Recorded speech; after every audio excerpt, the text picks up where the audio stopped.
Živjo! Letos sva si s Simonom na Toyoti umislili na strešni šotor. Lansko leto sva jih kar nekaj testirala, no letos pa sva se vseeno odločila, da enega vzameva za svojega in to je bil Flinders model od ARB-ja.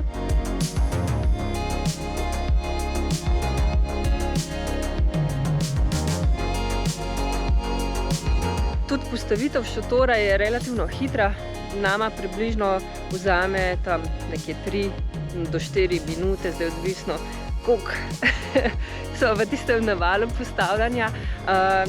V bistvu je tudi zelo fino, da ga lahko postavi samo ena oseba. Tudi fiksiranje šotora je v bistvu precej enostavno.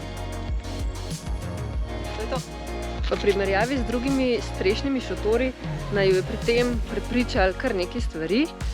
Ena izmed tistih glavnih pa je ta, da ni tiste plahte, ki pokriva šotor, treba dol jemati pa pospravljati, ampak enostavno se veže na šotor in se jo odpira z zadrgo, tako da to je nama res ful utehtalo, sploh ko se voziš po prašnih cestah oziroma makadamu. Višina pospravljenega šotora je 20 cm, tako da ponavadi so vsi višji in s tem imajo pač večji zračni upor med vožnjo, tako da tale je relativno v primerjavi z drugimi nizek, tako da to je en plus. Lestev na šotorju je v bistvu na zunanjem delu strehe, se pravi ni pokrita s plahto, se jo da pa tudi zaradi tega dol vzeti, tako da če se vam gre za kakšne trajekte, za kakšne take višine, kjer je vsak centimeter pomemben, s tem prišparate v bistvu 10 cm, ker lahko lestev enostavno date nekam drugam. Vsega skupaj ima šotor 5 odprtin oziroma 5 oknov, 4 okni, 1 vrata.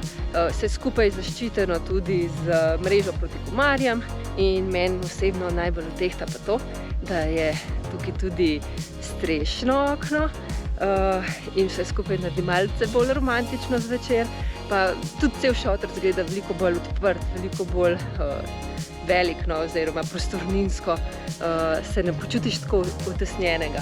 Mi imamo tudi posteljnino kar noter v šotoru zloženo, tako da ne rabimo dajati non-stop vsak dan ven pa noter iz šotora. Ma pa že v osnovi šotor pride z 5 cm debelo kot vzmetnico, se pravi pena je notri, tako tudi čisto dovolj udobna. Ponavadi smo pri drugih šotorih tudi vedno imeli problem, kam dati čevlje, ko smo šli spat.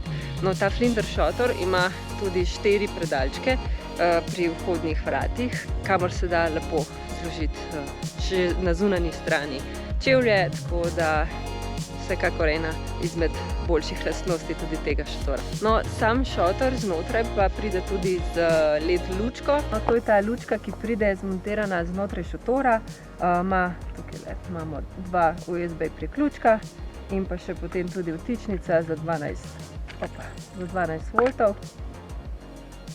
No in vse skupaj se potem veže na avtomobilsko vtičnico in imate tudi v šotoru lepo lučko in pa še polnilno postajo za razne gadžete, telefone in še kaj drugega. No, mogoče za konec pa še teža šotora.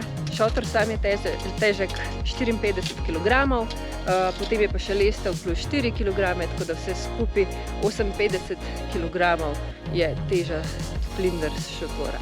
V bistvu celoten šotor Flinders je precej tak enostaven za postaviti, za pospraviti, tudi lepo zgleda, če smo čisto iskreni.